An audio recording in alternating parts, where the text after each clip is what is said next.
অনেকটা কোনো Hollywood thriller সিনেমার মতোই ছিল পুরো দৃশ্যটি। ফ্লোরিডার মার এ লাগো ক্লাবের একটি অন্ধকার ঘরে বসে মার্কিন প্রেসিডেন্ট ডোনাল্ড ট্রাম্প যখন সরাসরি টেলিভিশনের মতো পর্দা লাইভ ফিড দেখছিলেন, ঠিক তখনই কয়েক হাজার মাইল দূরে কারাকাসে ভেনেজুয়েলার প্রেসিডেন্ট নিকোলাস মাদুরোর শয়নকক্ষে হানা দেয় মার্কিন এলিট ফোর্স ডেল্টা ফোর্স। সেখান থেকেই স্ত্রী সহ বন্দী হন ভেনেজুয়েলার ক্ষমতাধর শাসক Nicolas Maduro. Operation absolute resolve নামের এই মিশনের নীলনকশা তৈরি হয়েছিল অন্তত 4 মাস আগে। গোয়েন্দা সংস্থা সিআইএ গত অগাস্ট থেকেই ভেনেজুয়েলার ভেতরে একটি গোপন দল মোতায়েন করেছিল। তাদের একমাত্র কাজ ছিল মাদুরোর প্রতিটি পদক্ষেপের উপর নজর রাখা। মার্কিন গোয়েন্দারা জানতেন মাদুরো কখন ঘুমান, কী খান, এমনকি তার প্রিয় পোষা প্রাণীদের অবস্থানও ছিল তাদের নখদর্পণে। সূত্রের খবর, ভেনেজুয়েলা সরকারের উচ্চপদস্থ এক কর্মকর্তাকে সিআইএ তাদের সোর্স হিসেবে ব্যবহার করেছিল, যার পাঠানো তথ্যে এই অভিযান নিখুঁতভাবে পরিচালিত হয়।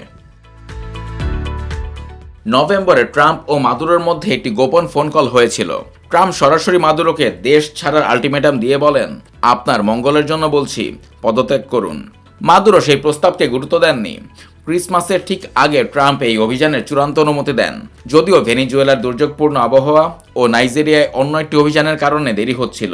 অবশেষে স্থানীয় সময় শুক্রবার রাত 10:46 ফ্লোরিডায় নৈশভোজ শেষ করে ট্রাম্প কমান্ডোদের উদ্দেশ্যে বলেন, good luck and god speed.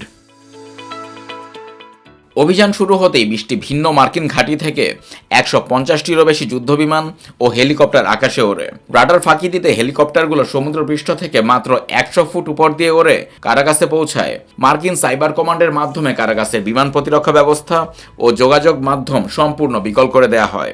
রাত 2:01 ডেল্টা ফোর্সের কমান্ডোরা দড়ি বেয়ে মাদুরোর বিলাসবহুল কম্পাউন্ডে নামেন।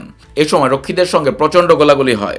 মাদুরো ও তার স্ত্রী সিলিয়া ফ্লোরেস গোলমালের শব্দ পেয়ে সেফ রুমে পালানোর চেষ্টা করেন, কিন্তু স্টিলের ভারী দরজা বন্ধ করার আগেই কমান্ডোরা সেখানে পৌঁছে যান। আত্মসমর্পণে বাধ্য হন মাদুরো ও তার স্ত্রী। আটকের পর মাদুরোকে সোয়েট প্যান্ট এবং চোখে বিশেষ কালো চশমা পরিয়ে হেলিকপ্টারে তোলা হয়। প্রথমে তাদের মার্কিন যুদ্ধজাহাজ ইউএসএস ইও জিমাতে নেওয়া হয়। সেখান থেকে কিউবার বিতর্কিত গুয়ান্তানামো বে কারাগার হয়ে শনিবার সন্ধ্যায় তাদের নিউ ইয়র্কের স্টুয়ার্ট এয়ার ন্যাশনাল গার্ড বেতে নিয়ে আসা হয়। বর্তমানে মাদুরো ব্রুকলিনের মেট্রোপলিটন ডিটেনশন সেন্টারে বন্দী রয়েছেন বলে জানানো হয়েছে।